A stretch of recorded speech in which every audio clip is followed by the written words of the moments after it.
Yeah, let's get into Acts 22 and a little bit of background, a little bit of context.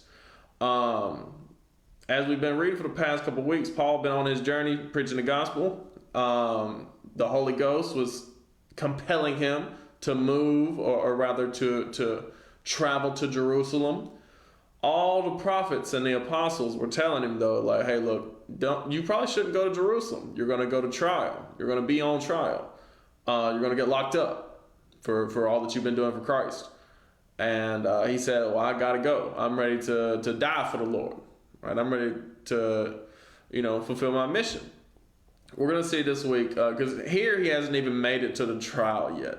But instead, he's I'm trying to think of what you call that, where I guess it's kind of like a press conference, but not really. It's not very formal. It's just a crowd of people that want him dead, and he's trying to address them and calm the situation. So Acts 22, starting with verse 1, men, brethren, and fathers, hear ye my defense, which I make now unto you. Right, because he don't want the people to kill him on the way to his trial. Right, so it's not a real trial here, but he might as well be on trial. And when they heard that he spake in the Hebrew tongue to them, they kept the more silence. And he said, because he's in Jerusalem. All right, just so you know. All right, Jerusalem, right here. You should know by now if you've been watching this for a while. That's where he's at. All right, you should know where Jerusalem's at. It's still the same city. I am verily a man which am a Jew, born in Tarsus, a city in Cilicia, yet brought up in this city at the feet of Gamaliel, and taught according to the perfect manner of the law of the fathers, and was zealous toward God as ye all are this day. Right, so he said he's a Jew, right, from the kingdom of Judah, but of the tribe of Benjamin. You read that in Romans and in, I think we read it last week, in Acts 21. In Acts 21, did he say that he was of the tribe of Benjamin? No, I just said he's a Jew of Tarsus. He said he's of the tribe of Benjamin in Romans 11, though. But anyway, from the kingdom of Judah, right?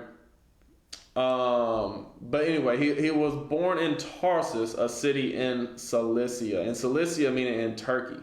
I don't know if this will show Tarsus. Maybe it will. It don't show Cilicia per se, and it don't show Tarsus. Tarsus is in Turkey. All right, that's where Tarsus is. Perhaps it showed it on his journey. I don't think so. On his journey maps. Let's see. Did it show it on his journey maps? Bear with me. Did I ever even let me check this out real quick. Did I ever even minimize my camera? I don't even know if I did. Where are we at? No, I did not. Let me bring that down. My apologies. I'll start over. For us. Is this going to show Cilicia? Yes, Cilicia down here, and you see Tarsus. All right. I know you can't really see that. You can see it right there a little better. Cilicia right there, Tarsus. It's in eastern Turkey. All right, just northwest of Syria. All right. So, let me start over right here in Acts 22, just so y'all can see. Men, brethren, and fathers, hear ye my defense, which I make now unto you. And when they heard that he spake in the Hebrew tongue to them, they kept the more silence. And he saith, I am verily a man which am a Jew, which we know of the tribe of Benjamin, if you study the letters of Paul, born in Tarsus, a city in Cilicia, right? So he was born in Turkey, yet brought up in this city at the feet of Gamaliel. And we read about Gamaliel in Acts 5. I don't know if y'all remember, but in Acts 5, we read about Gamaliel. And taught according to the perfect manner of the law of the fathers, and was zealous toward God, as ye all are this day. And I persecuted this way unto the death, binding and delivering into prisons both men and women. And he said, I was zealous as in, I was getting after folks, right? I was persecuting folks. As also the high priest doth bear me witness, and all the estate of the elders. from whom also I received letters unto the brethren, and went to Damascus to bring them which were there bound unto Jerusalem for to be punished. So that's the rounds that he would make. All right, he would go to Damascus to pick up the people that was in prison there, bring them down to Jerusalem, and punish them. All right. And it came to pass that as I made my journey and was come nigh unto Damascus about noon, suddenly there shone from heaven a great light round about me. And I fell to the ground and heard a voice saying unto me, Saul, Saul, why persecutest thou me? And I answered, Who art thou, Lord? And he said unto me, I am Jesus of Nazareth, whom thou persecutest, right? Because he was persecuting Christians. The Pharisees saw those as, idolaters or as blasphemers, right? So Saul, being a Pharisee of the Pharisees, he persecuted Christians. And we read about this in Acts chapter 9. And they that were with me saw indeed the light and were afraid, but they heard not the voice of him that spake to me. And I said, What shall I do, Lord? And the Lord said unto me, Arise and go into Damascus, and there it shall be told thee of all things which are appointed for thee to do. And when I could not see for the glory of that light, being led by the hand of them that were with me, I came into Damascus. So he's saying, look, that light made me blind. Christ blinded me. And one Ananias, a devout man according to the law, having a good report of all the Jews which dwelt there, came unto me and stood and said unto me, Brother Saul, receive thy sight. And the same hour I looked up upon him. And he said, The God of our fathers hath chosen thee, that thou shouldest know his will and see that just one, and shouldest hear the voice of his mouth. Right? So Ananias is saying, look, God has chosen you to be a special servant, right? And we saw that in Acts chapter 9 as well, where I believe it's chapter 9. It could have been chapter 8. Anyway, we seen that earlier in Acts whenever the Lord spoke to Ananias. Ananias was like, Are you sure? And the Lord was like, Yeah, this is my chosen servant. He's going to be a chosen servant for me. All right? For thou shalt be his witness unto all men of what thou hast seen and heard. And now, why tarriest thou? Arise and be baptized and wash away thy sins, calling on the name of the Lord. Wash away thy sins, right? And it came to pass that when I was come again to Jerusalem, even while I prayed in the temple, I was in a trance, and saw him saying unto me, Make haste, and get thee quickly out of Jerusalem, for they will not receive thy testimony concerning me. And I said, Lord, they know that I am imprisoned and beat in every synagogue, them that believe on thee. And when the blood of thy martyr Stephen was shed, I also was standing by, and consenting unto his death, and kept the raiment of them that slew him. Right? So Paul was even conversing with the Lord when he was in Jerusalem. And the Lord said, hey, look, you're going to have to preach the gospel outside of Jerusalem. They know you too well here. They know the things that you've done. All right? And Paul's like, I know the things that I've done. How am I going to be able to follow you fully when I've been killing your servants? And he said unto me, Depart, for I will send thee far hence unto the Gentiles. All right? Go to these dispersed of my people. All right? And they gave him audience unto this word, and then lifted up their voices and said, Away with such a fellow from the earth, for it is not fit that he should live. And as they cried out and cast off their clothes and threw dust into the air, the chief captain commanded him to be brought into the castle, and bade that he should be examined by scourging, that he might know wherefore they cried so against him. Right? So, as you can see here, as soon as he started talking about preaching to the dispersed Israelites who grew up in Gentile custom, that's when they was like, oh, now I know you're going off, right? Because you're talking about redeeming people that ain't been under the law, ain't been keeping the law, right? How can they be saved? And as they bound him with thongs, Paul said unto the centurion that stood by, Is it lawful for you to scourge a man that is a Roman and uncondemned?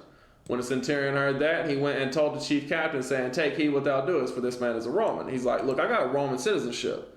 Y'all can't just treat me any kind of way. All right? If you're going to do that, you got to go talk to the Romans. You got to go talk to Caesar. All right?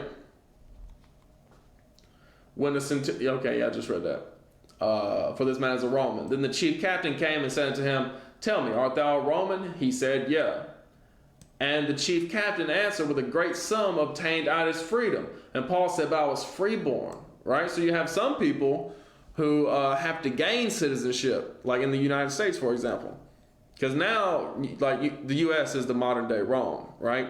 As far as like the world superpower, strongest military in the world, right? And the people who are Americans, just like the ancient Romans had, or excuse me, have special privileges, all right? So some people, if you're just born in the States, right, you're a citizen of the United States, right? Like me. But some people, especially our brothers and sisters from Mexico and Central America, they move up here and they got to do a lot to get their citizenship. As the man said right here, he said, look, Chief Captain answered, hey, with a great sum obtained I this freedom. He said right there, Paul said, but I was freeborn, right? So he had that privilege. That Chief Captain was not so. Then straightway they departed from him which should have examined him, and the chief captain also was afraid after he knew that he was a Roman, and because he had bound him. You see that right there? He's like, dang, well, hey, don't write me up, right? Don't report me, please, right? On the morrow, because he would have known the certainty wherefore he was accused of the Jews, he loosed him from his bands and commanded the chief priests and all their council to appear, and brought Paul down and set him before them. All right, so let's go on to the next chapter. They stopped doing so roughly with Paul whenever they found out he was a Roman citizen. And Paul, earnestly beholding the council, said, men and brethren, I have lived in all good conscience before God unto this day. And the high priest Ananias commanded them that stood by him to smite him on the mouth. Right? So they smacked him. As soon as he said, look, I have lived in all good conscience before God until this day, they smacked him. Then said Paul unto him, God shall smite me, thou whited wall. For sittest thou to judge me after the law, and commandest me to be smitten contrary to the law? He said, why you hitting me? I ain't broke no laws, right? Why are you punishing me? And they that stood by said, revilest thou God's high priest? Then said Paul, I wist not, brethren, that he was the high priest, for it is written, thou shalt not speak evil of the ruler of thy people, right? So Paul quoting the law, but the same way, like, if you've ever seen a movie of like medieval times or of ancient times when they bring a prisoner before the judge and they got like a bag over their head, that's the situation where Paul's in right now. And like he hears people saying things, he don't really know who he's talking to. He knows somebody just told somebody else to smack him, right? But he ain't know who it was. But when Paul perceived that the one part were Sadducees and the other Pharisees, he cried out in the council, men and brethren, I am a Pharisee, the son of a Pharisee. Of the hope and resurrection of the dead of the hope and resurrection of the dead I am called in question. And when he had so said, there arose a dissension between the Pharisees and the Sadducees, and the multitude was divided. For the Sadducees say that there is no resurrection, neither angel nor spirit, but the Pharisees confess both. You see that right there? So even amongst, and we talked about this briefly when talking about John Hyrcanus, the son of Simon. How that's really when the Sadducees came into power, is when and that rift really began between the Pharisees and the Sadducees. But you had this sect of the Sadducees who were like, oh, we believe in God, but we don't believe in anything else, right?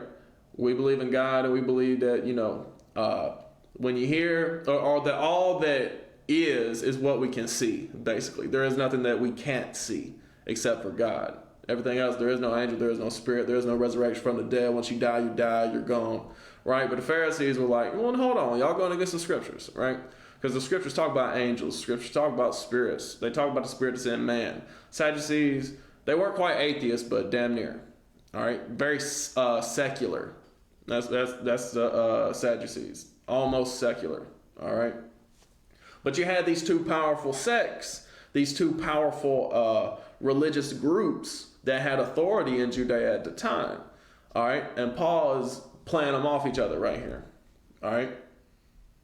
And there arose a great cry, and the scribes that were of the Pharisees' part arose and strove, saying, we find no evil in this man.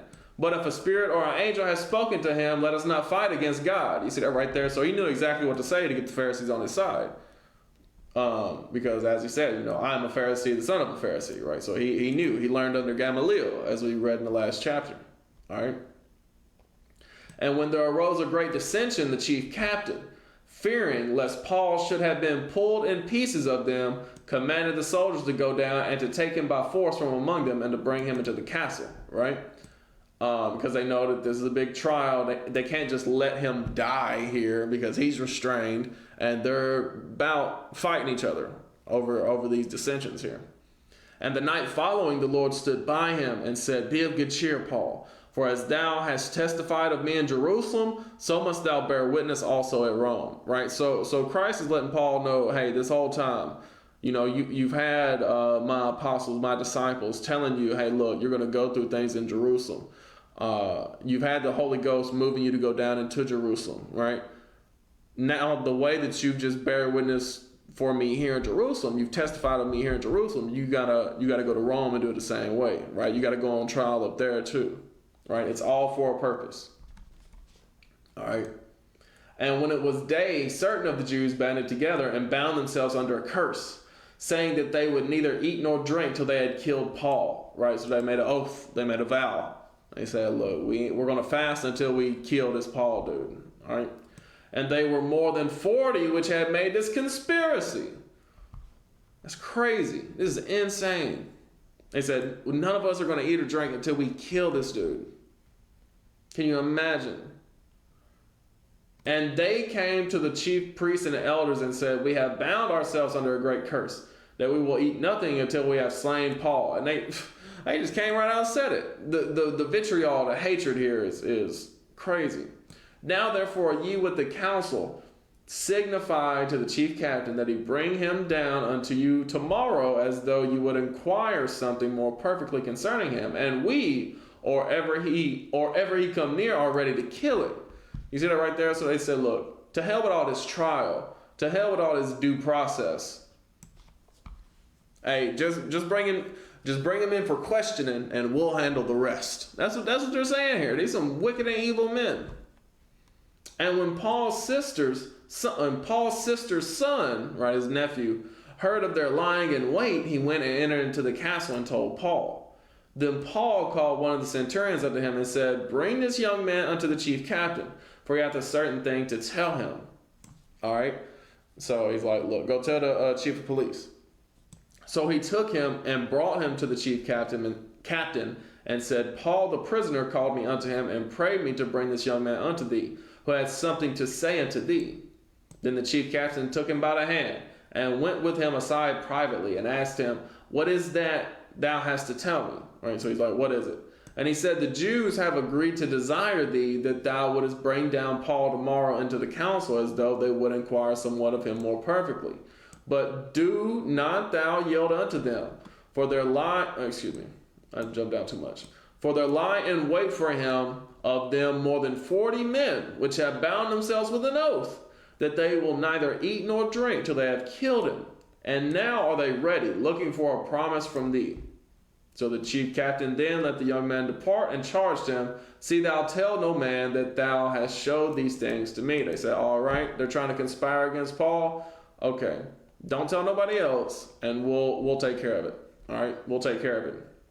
And he called unto him 2 centurions, saying, make ready 200 soldiers to go to Caesarea, and horsemen 70, so 70 horsemen, and 200 soldiers, and spearmen 200 at the 3rd hour of the night, and provide them beasts that they may set Paul on and bring him safe unto Felix the governor. And he wrote a letter after this manner. So he's getting ready a police escort, and a big one at that. All right, this is how big of a situation this has turned into, because he was just told of this conspiracy of 40 men who want to kill Paul. They don't want Paul to die. They want him to see trial. All right, so you had 200 soldiers, 70 horsemen, 200 spearmen as well.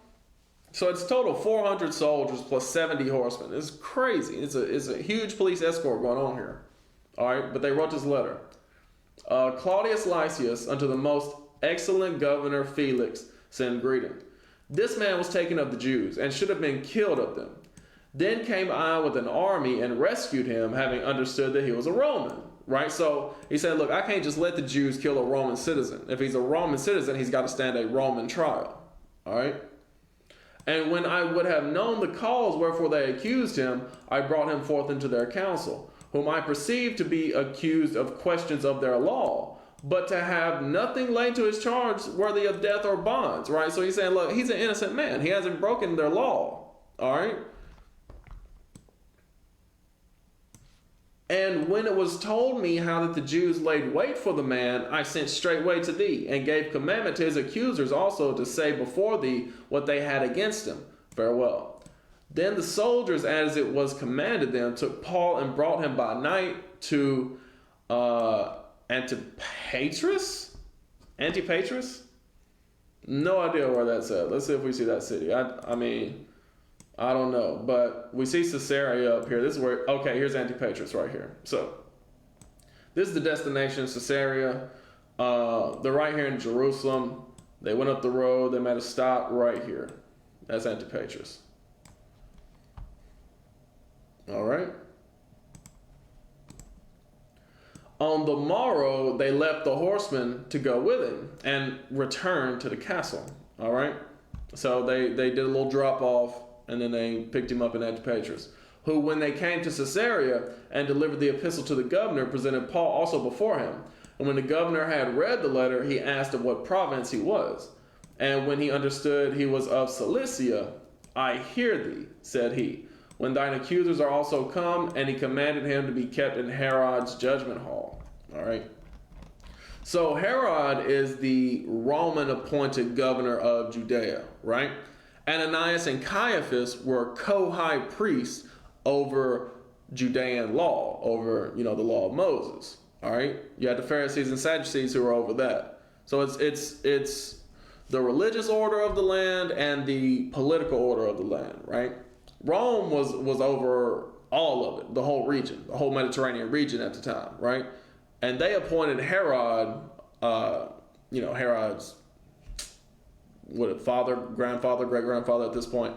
But anyway, Herod is the king of Judea, all right? An Edomite who Rome had appointed. Acts 24. So since Paul is a Roman citizen, he has to stand a political trial and not just a religious one. If Paul had been a breaker of the law, as so many people like to claim, if he was running around telling people to not keep the law, then he would have been put to death under the Judean law, under the religious order of the Pharisees and Sadducees. But they couldn't find anything against him because he was keeping all the law. He never told people to break the law. You see what I'm saying? So now he has to go to trial in the political structure. All right. And after 5 days, Ananias the high priest descended with the elders and with a certain orator named Tertullus. Tertullus, who informed the governor against Paul. All right. So now the Pharisees and the Sadducees, they still want to get Paul killed. And some of the Romans do as well. Some of the, real Gentiles do as well. They want Paul killed because, as we was reading whenever he was in Ephesus, he was preaching against Diana, right? He's speaking against all the gods and goddesses of these lands, all right? So you have people wanting to kill Paul from every side, right? The Gentile nations, as in like Romans and literal Greeks, you're going to have some Israelites and Gentile customs who don't want to change, and you're going to have some Pharisees and Sadducees who don't want to change, right? All these people are coming together against Paul at this point, trying to kill him because he's done mighty works for Christ.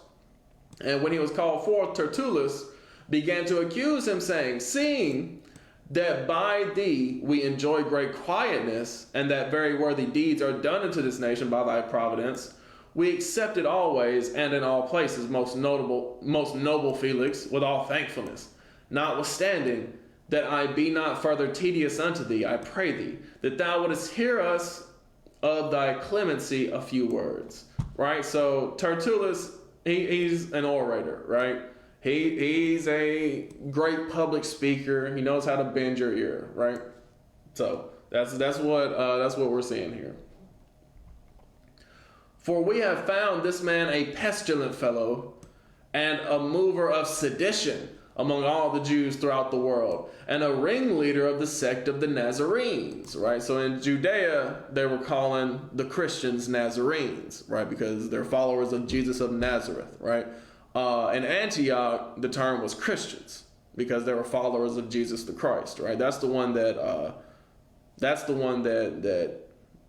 stuck, is the term Christians, not Nazarenes. But anyway, that's another word for Christians, who also have gone about to profane the temple, whom we took and would have judged according to our law. But the chief captain Lysias came upon us, and with great violence took him away out of our hands, commanding his accusers to come unto thee, by examining of whom thyself mayest take knowledge of all these things whereof we accuse him. And the Jews also assented, saying that these things were so. So he's lying on Paul. Paul never profaned the temple. All right. He never called for sedition either. In fact, in the letters of Paul, he said sedition was a fruit of the flesh, not a fruit of the spirit. All right. So lies, false accusations. But he said it well, though. He said it in a smooth manner. All right. And the Jews was like, yeah, that's it. That's what we hear. Right. Then Paul, after the governor had beckoned unto him to speak, answered, For as much as I know that thou hast been of many years a judge unto this nation, I do the more cheerfully answer for myself. Right, so this is to Felix. Because that thou mayest understand that there are yet but 12 days since I went up to Jerusalem for to worship. And they neither found me in the temple disputing with any man, neither raising up the people, neither in the synagogues nor in the city. He's saying, look, these are lies. I've been in Jerusalem for 12 days. I ain't been doing nothing. All right? I just came there to worship on the feast day. Neither can they prove the things whereof they now accuse me. He's saying they ain't got no evidence. But this I confess unto thee, that after the way which they call heresy, so worship I the God of my fathers, believing all things which are written in the law and in the prophets. You see that right there? He said, I'm just doing what the law and the prophets said to do. They're calling it heresy. And have hope toward God, which they themselves also allow, that there shall be a resurrection of the dead, both of the just and unjust. He said, look, I just believe exactly what they believe, right? That God will judge the just and the unjust. As Daniel 12 said, he's going to raise them both from the dead in that day of judgment. And herein do I exercise myself, to have always a conscience void of offense toward God and toward men. You see that right there? So he said, I always try to keep myself from offenses, not only toward God, but toward men as well. I try to, love God I try to love the Lord, my God, with all my heart, soul, and mind, and love my neighbor as myself, right? Those are the two greatest commandments. All right. Now, after many years, I came to bring alms to my nation and offerings. He said, look, I'm coming back. I've been on the road for a while. I'm trying to come back home. Whereupon certain Jews from Asia found me purified in the temple, neither with multitude nor with tumult. You see that right there? He said, look, I was in there by myself. I wasn't bringing nobody in that wasn't supposed to be there. I wasn't surrounded with a posse trying to overthrow anything. Who ought to have been here before thee and object if they had aught against me. Or else let these same here say, if they have found any evil doing in me while I stood before the council. He said, look, if they have anything against me, tell them to bring it forth. Hey, the ones who were trying to accuse me in Asia, they should have come forth. All right? Except to be for this one voice that I cried standing among them, touching the resurrection of the dead, I am called in question by you this day. He said, look, the only reason why I'm here is because some of these Sadducees don't believe in the resurrection of the dead. That's the only reason why I'm here, right? That's the only reason why I'm on trial now. It's because I'm preaching about the resurrection of the dead. All right? And when Felix heard these things, having more perfect knowledge of that way, he deferred them and said, when Lysias the chief captain shall come down, I will know the uttermost of your matter, right? So he said, I trust Lysias more than I trust any of you Jews. All right, that's what he's saying here. And he commanded a centurion to keep Paul and to let him have liberty, that he should forbid none of his acquaintance to minister or to come unto him. He said right there, he gave him all the visitation privileges. All right, he didn't, say, he wasn't strict with no visitation on this.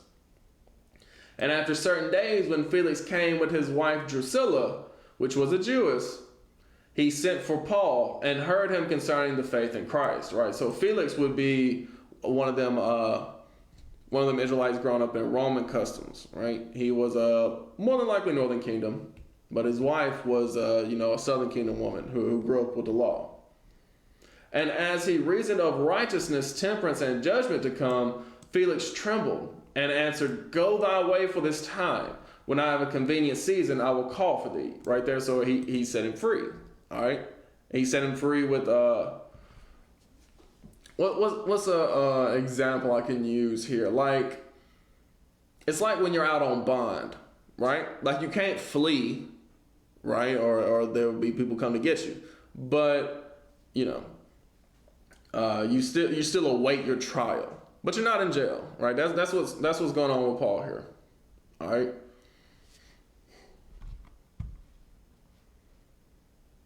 He hoped also that money should have been given him of Paul, that he might loose him.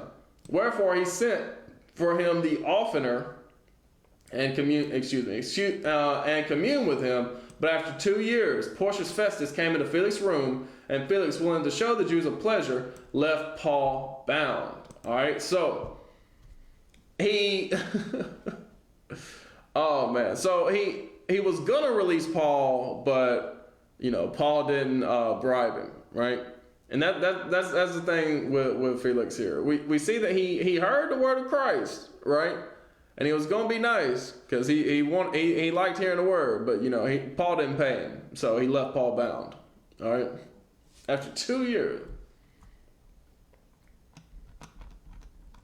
That's a whole 2 years, bro, locked up. So we'll get through chapter 25, and I'll hold off on 26, 27, and 28. Yeah, we'll do 26, 27, 28 next week. All right. And I'll talk more about that when we finish up chapter 25 here. Now when Festus was come into the province, after 3 days he ascended from Caesarea to Jerusalem. Then the high priest and the chief of the Jews informed him against Paul and besought him. All right. So, Festus.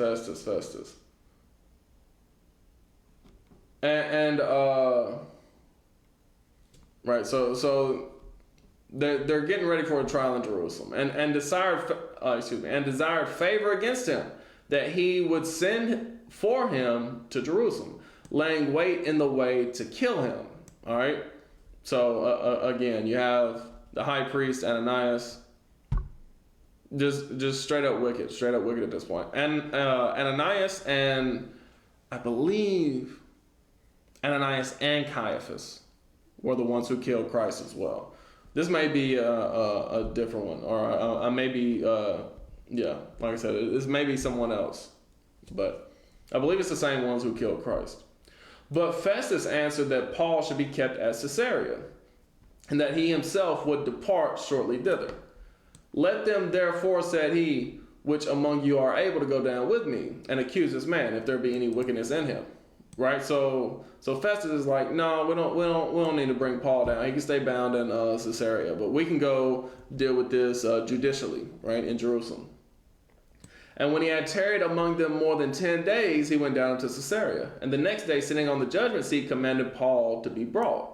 And when he was come, the Jews which came down from Jerusalem stood round about, and laid many and grievous complaints against Paul, which they could not prove. All right, again, this is the same situation that Christ was in, right? And we see here that the real followers of Christ going to be going through similar situations as Christ went through. All right? And they could not prove the false accusations again. While he answered for himself, neither against the law of the Jews, neither against the temple, nor yet against Caesar, have I offended anything at all. You see that right there? He said, look, I haven't done anything wrong. I haven't broken any laws of Rome, any Roman laws. I ain't broken any laws that's in the Bible. I ain't done none of that. Y'all still trying to kill me. But Festus, willing to do the Jews a pleasure, answered Paul and said, wilt thou go up to Jerusalem, and there be judged of these things before me? He said right there. So the Jews wanted him in Jerusalem because, they could operate in Jerusalem a little easier as far as like do some secretive stuff to try to kill him. That's where the 40 men who, said, look, we're going to fast until we kill Paul. Then said Paul, I stand at Caesar's judgment seat, where I ought to be judged. To the Jews have I done no wrong, as thou very well knowest. For if I be an offender, or have committed anything worthy of death, I refuse not to die. But if there be none of these things whereof these accuse me, no man may deliver me unto them. I appeal to Caesar. You see that right there? He said, look, don't leave me in the hands of these Jews, my own people. They're going to try to kill me.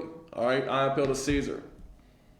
Then Festus, when he had conferred with the council, answered, hast thou appealed to Caesar? Unto Caesar shalt thou go. So that's what Festus told her. He said, look, if you want to take this all the way up, we can go all the way up with it. See, now in America, you wouldn't say, take my trial before the president. The president don't handle trials. It would be like similar to take this trial to the Supreme Court. That's what it would be like.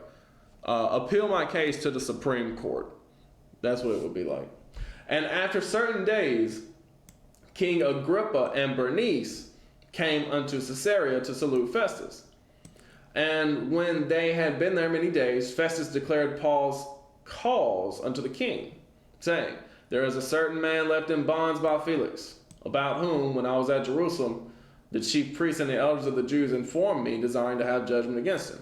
Right? So they're discussing Paul's case. To whom I answered, it is not the manner of the Romans to deliver any man to die, before that he which is accused have the accusers face to face, and have license to answer for himself concerning the crime laid against him. Right? So the Romans, again, very similar to the Americans. You don't just put people to death for no reason. They have to stand trial, right? A due process. All right?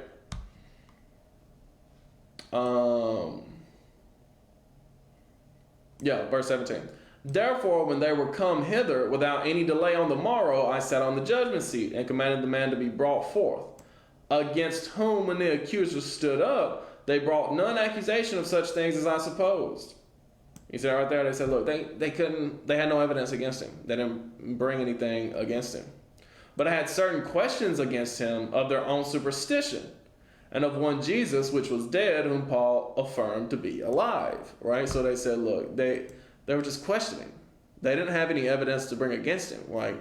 He's like, look, I don't understand. I don't understand why he's on trial to be put to death if they don't have anything against him. But they don't. All right?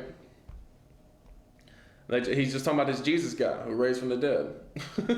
And because I doubted of such manner of questions, I asked him whether he would go to Jerusalem and there be judged of these matters.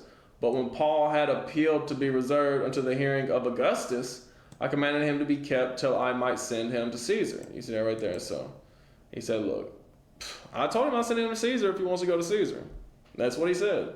Then Agrippa said unto Festus, I would also hear the man myself. Tomorrow, said he, thou shalt hear him. Right? So Agrippa's like, let me hear the case. Right? I'm governor of Judea. I'm the king of Judea. Right? So let me hear the case. He's like, all right, you can hear him out tomorrow. Verse 23. And on the morrow, when Agrippa was come, Bernice with great pomp, and was entered into the place of hearing with the chief captains and principal men of the city, at Festus' commandment, Paul was brought forth. And Festus said, King Agrippa, and all men which are here present with us, ye see this man, about whom all the multitude of the Jews have dealt with me, both at Jerusalem and also here, crying that he ought not to live any longer. Right? He said, look, they want to put him to death. But when I found that he had committed nothing worthy of death, that he himself hath appealed to Augustus, I have determined to send him, of whom I have no certain thing to write unto my Lord. Wherefore I have brought him forth before you, and specially before thee, O King Agrippa, that after examination had, I might have somewhat to write. For it seemeth to me unreasonable to send a prisoner and not withal to signify the crimes laid against him. Right? He said, look, I want you to hear this case out because I don't want to send a prisoner to Caesar when, there's no charges against him. That doesn't really make any sense to me. Right? So, next week, and I know it was short this week, but next week we're going to get into Paul speaking with Agrippa. All right? And then his journey into Rome.